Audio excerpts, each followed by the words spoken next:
amazing. And the other part that's amazing, now I focus primarily on the pain treatment part of all this. And my patients are having really good results. And in addition to them being so happy to see me, the things that they tell me, like, oh, I was able to do this again. I was able to walk my dog again. I was able to go to church again. I haven't gone to church in a year and a half, but I went to church last week.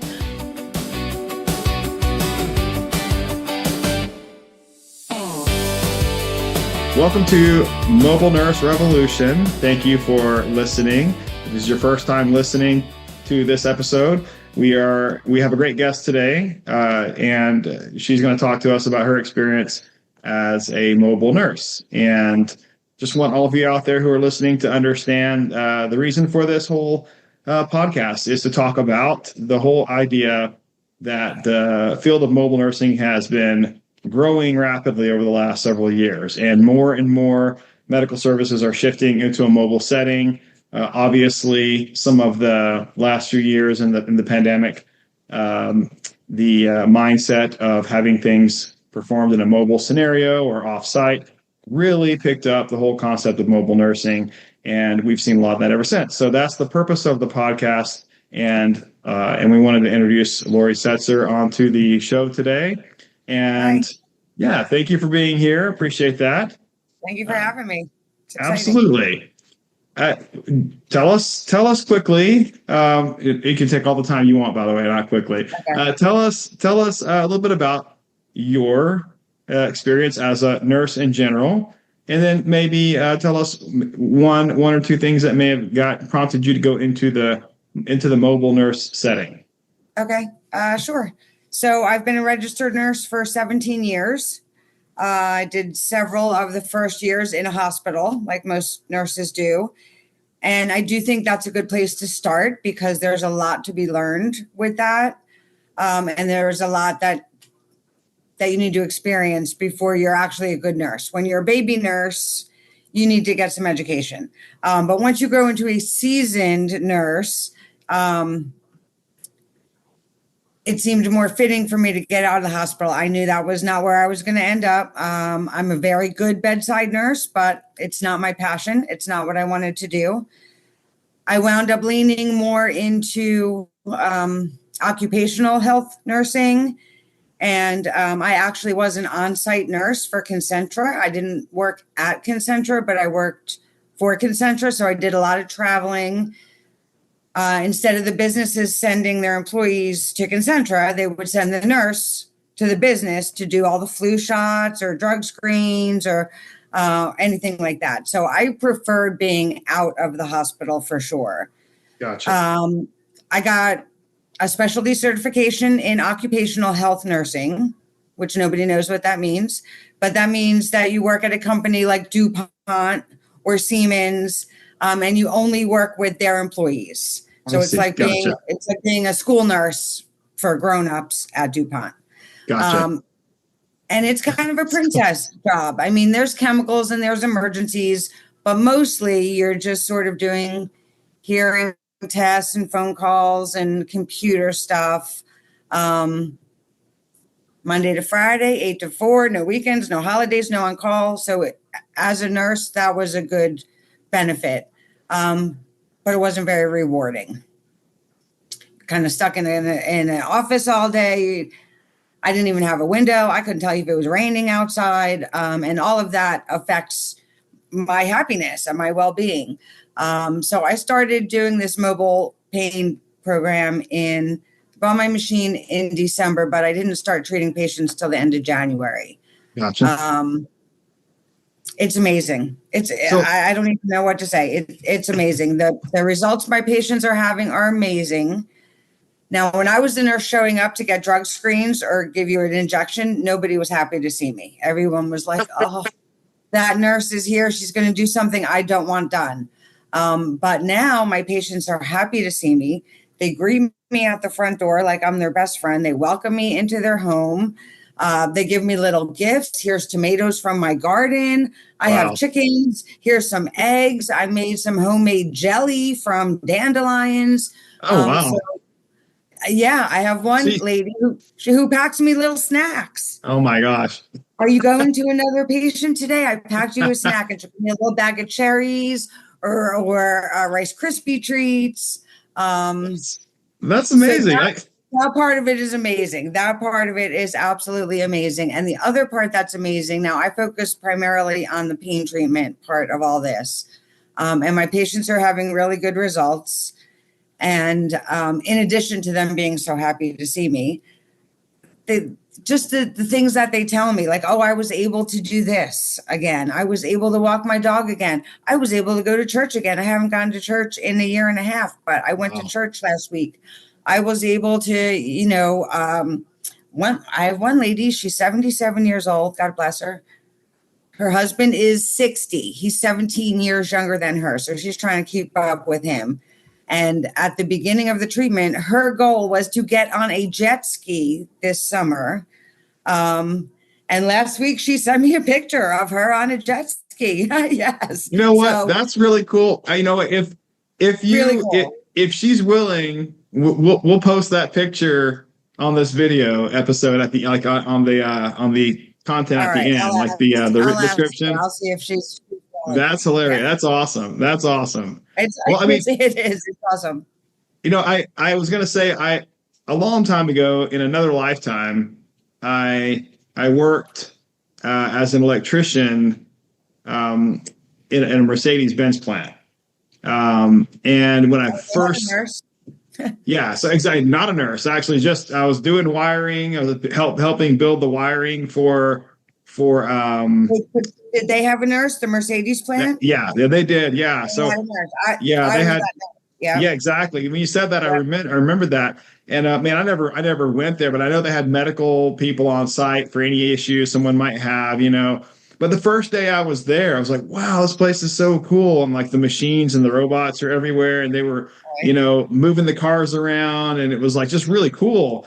But by like the third month in, I was all like, you're exactly right. You don't see the sun. You don't know what's going on. It's like, everybody would take their breaks and they had a break area. No one would take a break in the break area. Everyone went outside.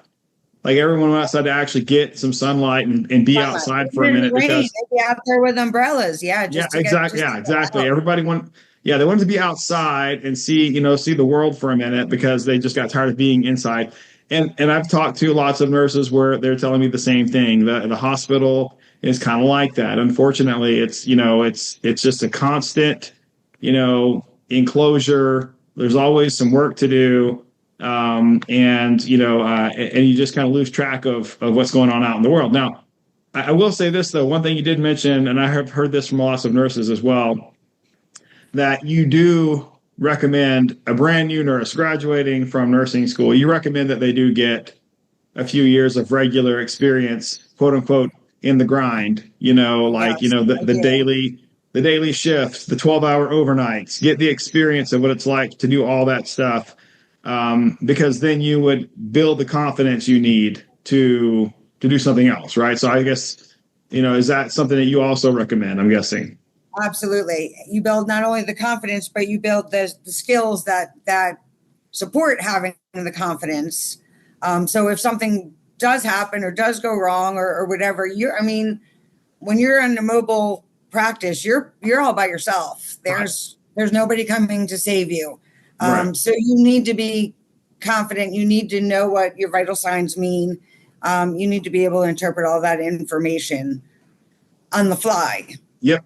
And adjust it that way. So I do think that you need to have a strong foundation to do this. That makes sense. No, that's great. That's great. Well, okay. So you started out in the occupational world, then you got into that was mobile as well, right? Because you were going out to places for that. Nope, I was stuck in an office. That was when you were stuck in an office. Okay, gotcha. Yeah, it was a mile away. It was so close to home. I would come home at lunchtime and let my dog out because that was the only time I would get out of the office. But otherwise, it was computer, telephone, hearing tests. Yep. Long days. And so, yeah. And so you moved into the mobile. Yeah. You're waiting for an emergency. Come on, give me an emergency. And that's a terrible way to be feeling. You know what I mean? You feel like you're not doing anything. Yeah. And so then what prompted you to look into anything mobile? Did you see it somewhere? Did you talk to other So nurses? You my hear about it? contract was ending. My contract was ending in December, and I was on LinkedIn looking for a job. Gotcha. And I You came found across this. There was some big fancy headline: own your own practice and nurses and 1099. And so I clicked on it. I watched your video. You had like an hour long video, I think, on there. So I watched that. My first thought was, this is going to be a scam. This can't be right. This just cannot be right. But I looked into it more, and I talked to you, and I think you had actually had me talk to one of the nurses in Arizona, just to kind of get an idea of how things were going for her. And I kind of thought it was too good to be true. I really did. Yeah. But it's not. Well, I'll tell you what, though. I mean, what I have noticed with for some nurses, it is too good to be true because some of them don't actually do it. I mean, I've seen several people where they love the idea of this, but then actually doing it seems like it's they just don't want to do it. I mean, it's almost. I mean, I tell lots of people. Some people really are, they like the idea of something more than when they actually do it. And I wonder if mobile nursing is like that for some people because they like the idea of being outside and driving around and seeing people, but then when they start doing it, they're like, okay, I'm done with this. It's been 2 weeks now, and I'm done with driving around. Really? And yeah, it's not necessarily I that. can see that, though. I mean, there's definitely you definitely have to be disciplined. Yeah. I do go to several networking meetings a couple times a week. So getting my name out there, making some contacts. But there's days where the alarm goes off and I'm like, oh, I don't want to go for coffee.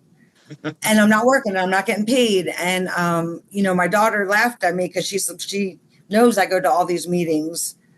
She said, you are the hardest working person who's not getting paid for this stuff. I know. So there is definitely a time investment outside of just the treatment time. There's travel time, and there's computer time, and there's networking time. And the idea of it is, boom, this is just going to happen, and it's going to fall in my lap, and I'm going to make, $200,000 this year, and I'm not going to have to work for it. But that's not reality. It is work. It's fun work. It's not hard work. The hardest part of it for me is carrying my stuff up and down the stairs of my apartment. That's the hardest part. Other than that, it's driving, it's treating the people, it's, coming in their home. They invite me over to use the pool, come early and you can go swimming. We're having a barbecue. And so it's fun, but it is work. Right. But it's fun work. Well, I love that. That's awesome. And, and it's really, and again, like you said earlier at the very beginning, that you get to know these people, and they start to become your friend. And, I like to tell everybody too, because I've had lots of people ask about this, why is it now that mobile anything? Now, pain treatment is new. And to my knowledge, I think, the company that you're working with, Relative on this, is the only one doing a mobile pain program like this. I've looked around. I try to follow all the different mobile groups out and around the country and see what's going on. But yeah, there's not a lot of variation. You've got a lot of cash pay IV companies trying to do like concierge medicine and IVs, stuff like that for cash. I've talked to I would say dozens. It's probably more like hundreds, and I'm not joking. It's probably hundreds of nurses around the country who have tried it or been involved in a cash pay IV, mobile operation. Some of them have been very successful. So I don't like to, say anything negative about them, because I have talked to nurses who were very successful with that. And I've talked to a lot of nurses who couldn't make it work.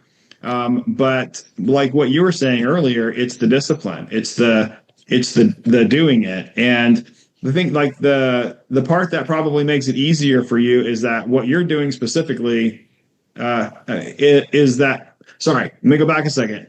I know it's not easy. I know it's not easy, but the part that makes it more rewarding for you is that the people you're seeing are getting better, and that they are happy to see you. And there is a relationship that you're building up. And that's what I tell everybody when I talk to them about anything in the mobile nursing world. I'm like, when you're in a mobile setting like this and you're coming to someone's house, it's very personal. It's not the same as when they come to the office where you work, right? Exactly. You might be working still, but you're at their home now. Right. So it's a very personal relationship, and they get to know you, and and then become a friend. And of course, if you are doing something that helps them and they feel better when you come, yeah, they're going to greet you out the door and be excited to see you. I tell people all the time is, when they start treating people in the pain program, they'll start showing up at people's houses, and those people will be out in the yard or walking around, and when they couldn't before. And so they'll come greet you in the yard, greet you at the car or something like that. So it's really exciting to see it working and happening. But one of the things that we noticed for years is that all these patients who wanted to do the program previously, the pain program, specifically, they wanted to do all this stuff, and they couldn't actually get to the office. They didn't have rides. And if you've been in pain for a long period of time, in a lot of states, you lose your driving privileges, right? Mm-hmm. So, the doctors have to report things, and you start, one of my favorite stories is from a lady who she's about the same age. She's in her mid to late 70s and had chronic neuropathy and was able to recover from the neuropathy pain. And then about 4 or 5 months later, she showed up to show everyone her brand new driver's license. She hadn't driven in 10 or 15 years since she had driven at all. But she was able to get her license back because the pain was gone, because she was getting out and active again. But that kind of thing is, not everybody can get around. And because people can't get around, they don't have a way to get to an office the same way everyone else does. So I think a lot of people just forget that. They forget that there are, hundreds, maybe even thousands of patients, in the region where they live who are largely, non-ambulatory, non-mobile. They can't really go places. They can get around their house, but they can't just go get in a car and drive somewhere. They have to get a ride, and someone has to help them. And, it just, for bigger, bigger doctors' events, sure, that's doable. Somebody will get them and take them one time, but they're not going to take them for regular therapies and other stuff like that. It's just so hard. Right. And patients will just not go, and they'll just stay at home and be uncomfortable and be in pain. So I could see where, they would be very excited to see you when you show up. And that does make the mobile aspect of this more exciting. So I can see that. So back to you on this. What's something, tell us a story. What's something that's the most, surprising thing that's happened to you since you've been doing mobile nursing? All right. My favorite story by far is my mom. My mom is 78 years old. She had a cheerleading accident when she was 17, and she has a slipped vertebrae in her back. And surgery was an option. They told her it might work or you might never walk again. And she was 17, so she did not have the surgery. So she's just been in pain for 60 years. She just is in pain all the time. 7, 8, 9, 10. She took pain medicine every day of her life for 60 years. Wow. Until I started doing the treatment. I started doing her treatment in January. She is now on round 3. And she has not taken a Tylenol, Advil, Aleve, nothing since January. She still has pain. It's still 4 or 5. But that's what she was after she was taking medicine. So she would be a 9. She would take medicine. She'd get down to a 5. And that's where she lived her life. And now she's still 4 or 5, but she's not taking any medicine. She is very hard-headed and stubborn. So she doesn't comply with she doesn't take the IV fluids. She doesn't want to talk about diet. She's an old Italian woman, and she's going to eat what she wants to eat. So she's not receptive to health coaching and any of that. But when I get to her house, she is in her chair ready to go. She says, this is my favorite part of my whole day. It's amazing. It is amazing. The other part of this is the financial part, which I like to add to this story. So when I started doing this, I did not have the money to do this. I started a GoFundMe page. I maxed out my credit cards. I asked mom for money, I begged, I borrowed, whatever I could get. And mom gave me $1,000 and said, good luck. I hope this is great. Chronic pain, you go, girl. And she was very supportive. After her first round of treatment, she paid off all my debt because she believed so much in the program. So now I owe her, but I don't know the credit cards. I don't know all these loan companies. She paid off all my debt because she believed in it because it worked for her. So Wow. that's definitely my favorite story. That is, I love that. And I had no idea. I mean, obviously, that's such a great story. No, I'm glad. And it's awesome. It's, I've seen people, speaking of the pain program, and I know the show is not necessarily centered on the pain program, but we're talking about it. But I've seen a lot of people who, they were either skeptical or had a wall. They put up a wall for that mentally, and like, no, I've never heard of it. I don't know what this is. I don't want to believe it because I don't already know what it is. And I've been in pain my whole life. Surely I would know what this, new treatment is. I hear this from doctors all the time. What in the world? This can't be anything real because I would have heard of it by now. Is what you hear from a lot of doctors. And then they see it working, and then it changes their whole outlook. I mean, and again, we haven't talked about this at all, but the treatment we're talking about is called neurofunctional pain management. It uses, high pulse electrical therapy. And so we're talking about here, that's the actual pain treatment that's occurring. So when people are getting that actual therapy done the right way, they get out of pain, and it's very surprising. They've never experienced it because it's just something, again, it's pretty in the world of electrical devices. They've probably never encountered the right one. And so they've tried all the other stuff that people have recommended over the years, but they've never tried something that's an actual neural stimulator like this, and it works. So, but yeah, I've seen that happen. And it's great to hear that she believed in it so much that she took all that initiative to help you. That makes me really happy. So, yeah. Well, I really do appreciate it. I know we'll wrap it up because you've got a busy day too, and you'll get back to your world. But I do want to ask, is there any advice that you could give if someone's getting started in the world of mobile nursing? Doesn't matter what it is, if it's it's a cash pay and concierge IV operation that they're starting up, or if it's somebody who is looking at the pain program that you're doing, or if it's somebody who's like in a hospital or an office setting and wants to get out and get going. What are some pieces of advice you could offer? I think it's probably not for everyone. I think you probably have to have a certain personality or way to connect with your patients for this to work. It is all based on relationships, and they need to trust you because they're welcoming you into their home. And again, you're going to use the bathroom and they didn't clean the toilet today, and they need to trust you to be in their home. And I have talked to other nurses doing this who do their documentation while they're doing the treatment, which seems like it would be very efficient. They're hooked up for 53 minutes. You have time to kill. You can get all your documentation done in 10 or 15 minutes. But that's not what the people want. The people, they're very happy to have company twice a week. They know when you're coming. They want to talk to you. They want your attention. They want you to look at them. They want you to listen to them. They want you to know all about their family. So when they talk next week, when they say a name, you know who they're talking about. They want to show you pictures on their phone. They want a relationship with you. So I think as long as you give them that part of it, again, that's probably not for everybody. Not everybody is going to be good at that.